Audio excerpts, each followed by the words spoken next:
स्वागत है दोस्तों। फर्स्ट पार्ट में प्रेम चोपड़ा ने चोरी के लिए रोबोट राम सिंह 070 को खरीदा था, जिसके नियम थे मालिक की बात मानना और इंसानों को नुकसान न पहुंचाना। कई चोरियों के बाद रोबोट पकड़ा गया और प्रेम चोपड़ा भी गिरफ्तार हुआ। कोर्ट में वकील गोयल ने उससे कहा, जाहिर है कि आप उसके कामों को नियंत्रित कर सकते थे। आगे क्या होगा? अब वकील ने मांग की है कि राम सिंह 070 को गवाह बनाया जाए। क्या रोबोट चोरी का राज बताएगा या मालिक की आज्ञा मानेगा? इस पार्ट में हम राम सिंह के दो नियमों के टकराव और उसके अंतिम निर्णय को देखेंगे। चलिए देखते हैं कोर्ट में क्या होता है। हाँ जरूर, लेकिन मैं उसके प्रोग्राम को बदल नहीं सकता था। शायद सुपर रोबोट्स में ही किसी ने राम सिंह 070 के कंट्रोल को पकड़ रखा है। मैं कोई कंप्यूटर वाला आदमी नहीं हूं जज साहब, प्रेम चोपड़ा ने हिम्मत से कहा। वकील गोयल ने अपना गला साफ किया और जज के पास गए। उन्होंने कहा, श्रीमान चोपड़ा की सफाई और पिछले कुछ दिनों की घटनाओं को देखते हुए जब इतने सारे जौहरी और पुरानी चीजों के डीलरों को नुकसान हुआ है तो राम सिंह रोबोट के काम जानना जरूरी लगता है। यह अजीब बात है कि ये सभी घटनाएं राम सिंह को खरीदने के बाद हुई। राम सिंह का मेमोरी टेप सारी जरूरी जानकारी दे सकता है। मैं अनुरोध करता हूं कि राम सिंह रोबोट को कोर्ट में बुलाया जाए। प्रेम चोपड़ा चौंक गया। उसने इसकी उम्मीद नहीं की थी। अगले दिन के अखबारों में रोबोट जाएगा कोर्ट हेडलाइन थी। लोगों ने पहले कभी ऐसी बात नहीं सुनी थी। लोगों ने सोचा कि एक रोबोट क्या सबूत दे सकता है, वह क्या बता सकता है। अगले दिन रोबोट को गवाह के कटघरे में देखने के लिए कोर्ट में बहुत भीड़ थी। वकील गोयल आखिरी पल तक अपने बिंदुओं को दोहरा रहे थे। वह आत्मविश्वास से भरे दिख रहे थे, लेकिन प्रेम चोपड़ा भी वैसा ही था। यह मशीन कभी भी अपने मालिक को धोखा नहीं देगी। कार्यवाही शुरू हुई और राम सिंह 070 गवाह के कटघरे में आया।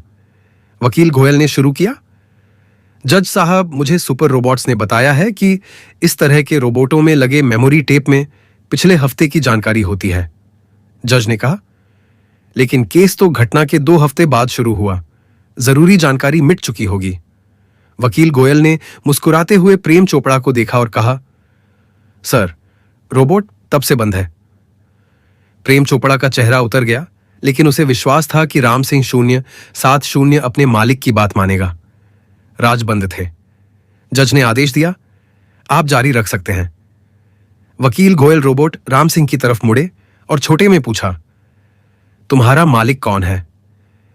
एक हल्की नीली रोशनी चमकी और एक पल की गुनगुनाहट के बाद रोबोट ने धातु की आवाज में कहा, श्रीमान प्रेम चोपड़ा। तुमने श्रीमान प्रेम चोपड़ा के लिए क्या किया? एक ठहराव, एक गुनगुनाहट, फिर एक धातु का जवाब आया। सफाई, लॉन की कटाई, कपड़े धोना, बर्तन धोना, खरीदारी। वकील गोयल ने उसे बीच में ही रोककर कहा, पिछले 6 दिनों के अपने कामों को विस्तार से याद करो। मेमोरी टेप मशीन की तरह और एक ही सुर में चलता रहा।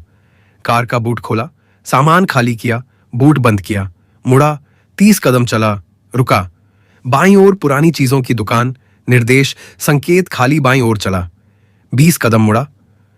इस जगह पर वकील ने आदेश दिया, रुको, पीछे करो और चलाओ। निर्देश संकेत के बाद फिर से एक ठहराव था। वकील गोयल ने टेप रोक दिया। इस ठहराव पर ध्यान दें जज साहब, कुछ काम नहीं बताया गया है। वे निर्देश क्या थे? ये निर्देश किसने दिए थे? उसने राम सिंह 070 से पूछा। उसने जवाब दिया, जानकारी नहीं बतानी है। लेकिन क्यों? रोबोट अपने मालिक की आज्ञा नहीं तोड़ते। वकील गोयल ने परेशान होकर घूम रहे प्रेम चोपड़ा पर एक पल के लिए नजर डाली। उसने जज से कहा, जज साहब, वे खास निर्देश श्रीमान प्रेम चोपड़ा से थे जिन्हें बताया जाना जरूरी है। कर्मचारियों द्वारा बताई गई तारीख और समय के हिसाब से जेड गणपति उसके तुरंत बाद उठाया गया था। जज ने कहा, लेकिन फिर भी यह सिर्फ अपराध का एक सबूत है। मुझे लगता है कि यह दोषी ठहराने के लिए काफी नहीं है। वकील गोयल ने बहुत सोचा। रोबोटिक्स के 3 नियम उसके दिमाग में आए। वह नए जोश के साथ राम सिंह 070 के पास गया। उसने धीरे से पूछा, राम सिंह, वे निर्देश क्या थे? जानकारी नहीं बतानी है। अगर ये निर्देश नहीं बताए गए तो कई लोगों को जिनका नुकसान हुआ है उन्हें और नुकसान होगा। वे निर्देश क्या थे? वकील गोयल ने उसे समझाया। राम सिंह 070 ने मशीन की तरह जवाब दिया, रोबोट लोगों को नुकसान नहीं पहुंचाते। प्रेम चोपड़ा ने कहा, राम सिंह, तुम्हें निर्देश याद रखने होंगे। वकील गोयल ने प्रेम चोपड़ा को गुस्से से देखा और जोर देकर पूछा, वे निर्देश क्या थे? राम सिंह 070 टेप रिकॉर्डर की तरह दोहराता रहा, जानकारी नहीं बतानी है। वकील गोयल ने अपनी आवाज तेज करते हुए कहा, तुम नहीं समझते राम सिंह 070, जिन लोगों ने अपना सामान खोया है उन सभी को पैसे का नुकसान हुआ है, उन्हें नुकसान पहुंचाया गया है। राम सिंह 070 की तरफ से कोई जवाब नहीं आया। वकील गोयल ने हर शब्द पर जोर देकर कहा, बहुत बहुत लोगों को नुकसान हुआ है, बोलो राम सिंह 070। प्रेम चोपड़ा घबराकर चिल्लाया, नहीं राम सिंह। लेकिन जज ने चेतावनी दी, शांत रहो। जज ने कहा, बताओ राम सिंह 070। राम सिंह 070 ने अपना सिर पहले बाईं ओर फिर जज की ओर दाईं ओर झटका दिया। अचानक बोलने का सिग्नल रुक गया।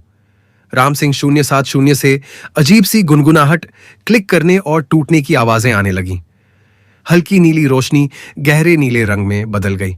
वकील गोयल ने कोशिश जारी रखी, उन निर्देशों को जाने बिना कई लोगों को नुकसान होगा, बताओ राम सिंह 070।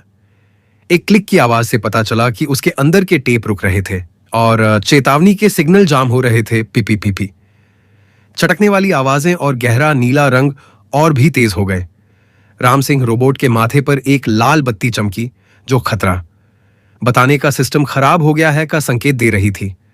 उसकी छाती के बीच में छोटे शटर खुले जिसमें एक छोटी टीवी स्क्रीन पर सिस्टम टूट गया लिखा हुआ चमक रहा था। राम सिंह रोबोट निष्क्रिय हो गया था।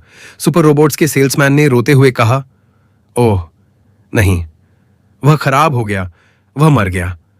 और वह गवाह के कटघरे में आकर फुसफुसाया। पूरे कोर्ट रूम में सन्नाटा छा गया। झूरी, दर्शक, वकील और प्रेम चोपड़ा सब हैरान और बहुत भावुक थे। सुपर रोबोट्स के 2 मैकेनिक एक ढीले राम सिंह 070 को कोर्ट रूम से बाहर ले गए। एक भारी आवाज में सेल्समैन ने समझाया, उसके अंदर के निर्देश आपस में टकरा गए थे। उसने अपने नियमों के लिए खुद को खत्म कर लिया। वह जल्दी से अपने आदमियों के पीछे पीछे चला गया। कोर्ट रूम में बहुत देर तक शांति छाई रही। वकील गोयल ने अपना गला साफ किया और चुप्पी तोड़ते हुए कहा, रोबोट लोगों को नुकसान नहीं पहुंचाते और न ही वे अपने मालिक की आज्ञा तोड़ सकते हैं। श्रीमान, प्रेम चोपड़ा के वे निर्देश नहीं बताए जाने थे। उन्हें बताने से रोबोट के जीवन को खतरा हो सकता था। अगर उसने उन्हें बताया होता तो वह अपने मालिक की बात नहीं मानता। अगर उसने नहीं बताया होता तो वह दूसरों को नुकसान पहुंचाता। इस टकराव के कारण राम सिंह का अंत हो गया। उसने झूठ बोलने, इंसानों को चोट पहुंचाने या बेवफा बनने के बजाय खुद को तोड़ना चुना। दर्द और उदासी के निशान वकील के चेहरे पर दिख रहे थे। उसने अपनी फाइल उठाई और सिर झुकाकर कोर्ट रूम से बाहर चला गया। कार्यवाही जारी रही। प्रेम चोपड़ा ने अपना गुनाह कबूल कर लिया